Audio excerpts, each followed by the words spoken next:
J'avais 3 questions. C'est comment rendre les images thermiques plus compréhensibles pour le client, l'utilisateur? Parce qu'effectivement, on voit qu'il y a quelque chose qui peut être assez complexe.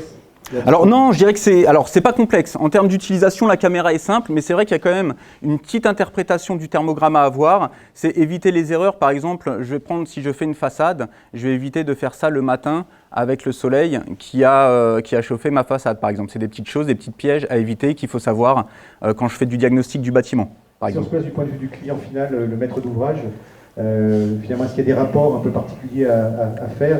Après, on a la possibilité effectivement de faire des rapports, de pouvoir donc mettre des points sur son image, de pouvoir donc j'ai un logiciel qui me permet d'aller mettre des informations sur mon image, des informations de température. Donc je peux mettre des points, des zones pour pouvoir déterminer quelle température j'ai à cet endroit-là et voir mes ponts thermiques, mes défauts d'isolation par exemple.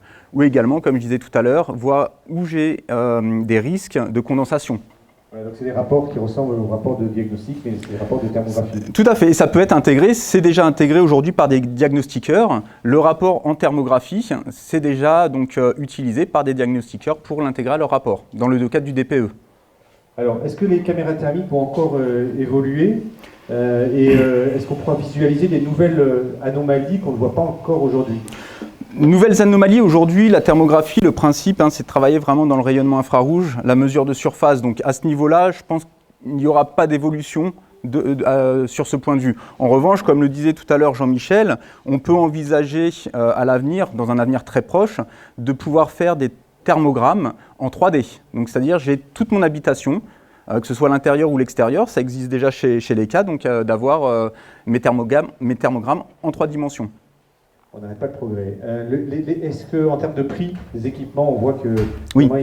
Il y a une baisse des prix? Est-ce que ça va continuer à évoluer? Ça évolue tout le temps, donc on peut estimer que oui, ça continue à évoluer dans le bon sens.